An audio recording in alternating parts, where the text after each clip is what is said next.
It's March Madness, of defense spending at least. Okay, I guess basketball too. But regardless, what are the highlights of the compromised defense budget released yesterday?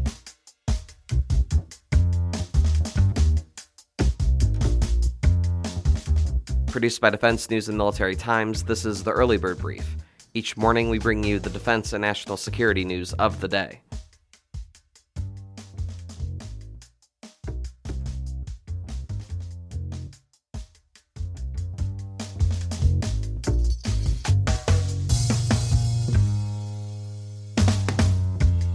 Also, the Pentagon's drone program gets some of its first funding in the newly released budget. What does this all mean for defense and security? You'll find out. I'm your host, Simone Perez. Today is Friday, March 22nd, 2024.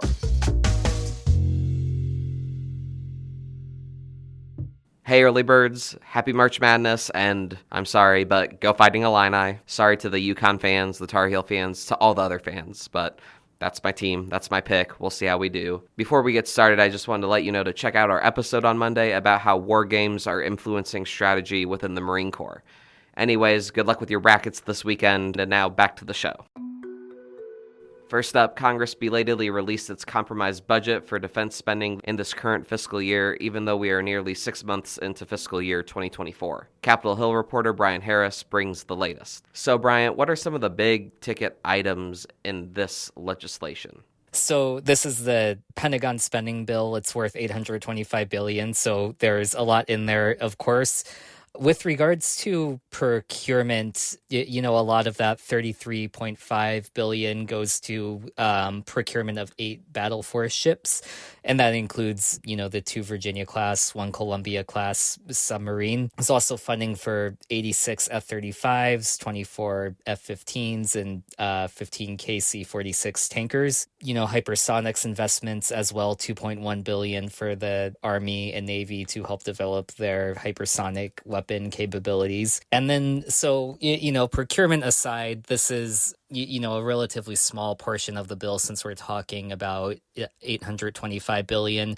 But it's probably worth pointing out that the bill retains $300 million for the Ukraine Security Assistance Initiative, which lets the Pentagon make contracts with defense manufacturers to continue to provide assistance to Ukraine. That said, that's far short of the $60 billion in security and economic aid that the Biden administration is trying to get the House to pass via the Senate foreign aid bill. And that's noteworthy because Republican leaders, when they voted on their House bill last September, they actually removed the $300 million for Ukraine Security Assistance Initiative funding due to opposition from, members of the right flank of their party. But that's back in there.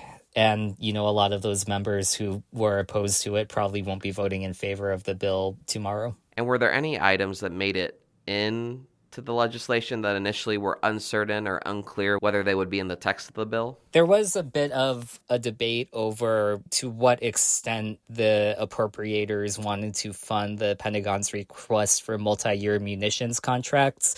And that's because these, multi-year procurement is usually used for things like ships and aircraft that we were talking about earlier. The idea is that making multi-year contracts for munitions sends a demand signal to industry, and that kind of encourages them to ramp up production lines, keep them open, because obviously the Ukraine war has exposed gaps in our munitions replenishment capabilities. So this bill would fund 6 of the 7 critical munitions for multi-year contracts that the Pentagon asked for: the Naval Strike Missile, the Guided Multiple Launch Rocket System, Long-Range Anti-Ship Missile, just to name a few of them. Republican appropriators in the House were initially reluctant to fund 2 of those, but, eventually in this bill, they decided to do multi-year for the Advanced Medium Range Air-to-Air Missile. So the only thing the Pentagon didn't get for multi-year contracts would be the Standard Missile 6. So they made out pretty well there. Another important story, Replicator, which is the Pentagon's effort to vastly increase America's military drone arsenal, is closer than ever to its first round of funding. For more on this, Pentagon reporter Noah Robertson joins the episode. So Noah, could you take us through this funding saga for the Replicator program. What's gone on with that? Well, Zamone, I think you're right to call it a saga because the funding for Replicator and how much it will end up being, also where it will come from, have been some of the core questions about this initiative since it started. Deputy Secretary of Defense Kathleen Hicks announced the initiative last August, and in that speech suggested that Replicator money would likely come from reshuffling existing funds, what's known in jargon as a reprogramming request. Such a request would require the approval of all 4 defense committees in Congress, and they submitted that request in early February. That was reportedly about $300 million. That being said, earlier this month, when they were rolling out the budget, Kathleen Hicks suggested that the Pentagon was asking for $500 million in the fiscal year 2024 appropriations bill, which has been delayed for 6 months. That bill text came out very early yesterday morning and included $200 million for Replicator. Now, while that's only 2/5 of what Deputy Secretary Hicks requested, that would make sense if they were to include a $300 million reprogramming request, not as an alternative to, but in addition to the amount included in the FY 2024 bill. Hicks hasn't said publicly that those two options could work together, rather in opposition. And right now, it's unclear whether it's intended to be a replacement or an additive on the actual funding that they're getting in this upcoming bill, and that's if this bill passes, which has so far been elusive for Congress. And in your reporting, you mentioned that members of Congress were wanting more answers on the program, right? Yes, members of Congress have been upset about the lack of details so far on Replicator. I've spoken to congressional aides who have talked on the conditional of anonymity, who've expressed their frustration multiple times throughout the process, which is stretching back almost 7 or 8 months at this point. Replicator's stated goal is to get thousands of what they call attritable autonomous systems, which in simple terms just means drones, out to help counter China by August 2025. This is an accelerated timeline for when the Pentagon usually buys and then fields different systems, but the bet is that with the input of the Deputy Secretary of Defense, such a senior leader, they'll be able to move through the kind of bureaucratic morass which usually slows such programs down. That being said, that's a lot to promise, and it requires a lot of details on how it's actually going to get done. This is a top priority for Hicks. She has said that her reputation in part is on the line with it, and that's what innovation in the department requires. But members of Congress also want to be a part of the picture as well. And not just them, but outside members of the analytical community, members of the defense industry, and also other parts of the Pentagon, like the services, want to know what they need to contribute as well. That hasn't always been so easy. In the new bill text, there is a requirement that if it is passed, Hicks and her team brief Congress with further details on how much this would cost through the end of the decade, and also how the Pentagon plans to sustain and actually use these systems, a note called Concepts of Operation, that would have to take place within 60 days of it passing. Also, there is a note that the Pentagon would have to submit a report within 90 days or 3 months of it passing. That would include further details on what sorts of commercial-style tech, which is similar to what Replicator is aiming for, that the Pentagon is hoping to use in the future, and how it's been able to transition that to programs of record to this point.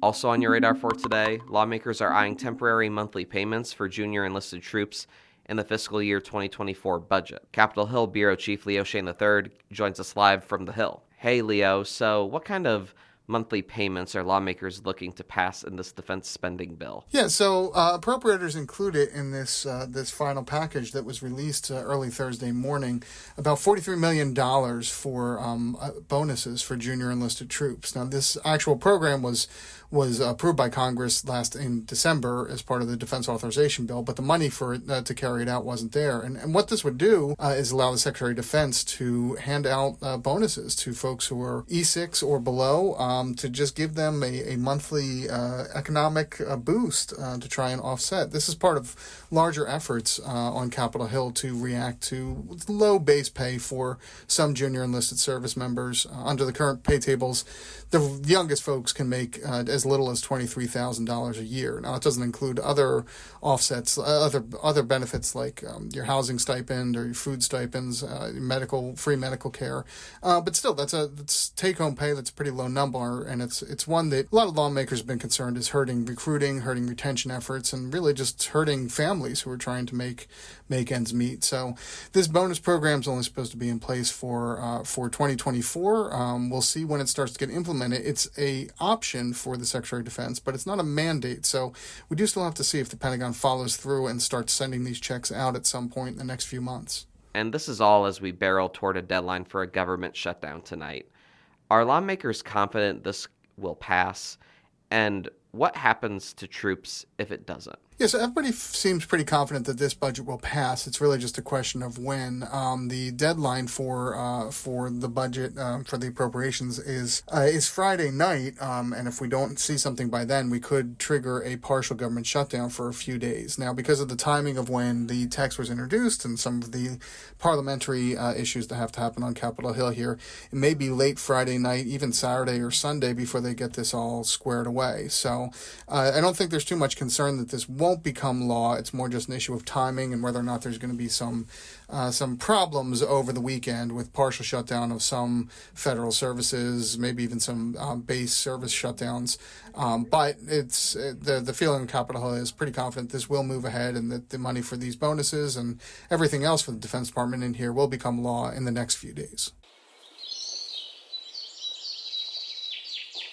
And now here's some other stories we're hearing chirps about. The Department of Veterans Affairs leaders announced yesterday that the VA is delivering disability compensation benefits to a record number of women veterans. NJ.com reported hundreds of people witnessed history yesterday when the battleship New Jersey left its home pier for the first time in 25 years and heads to a dry dock for repairs. Task and Purpose reported yesterday that World War II Ghost Army veterans received the Congressional Gold Medal.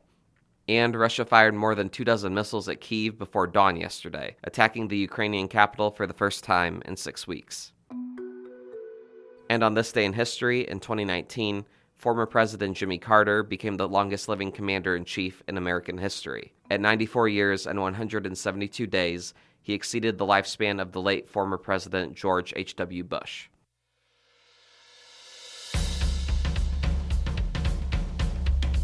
That's it for us this morning. To get more top stories and breaking news, go to defensenews.com/EBB to subscribe to the Early Bird Brief newsletter.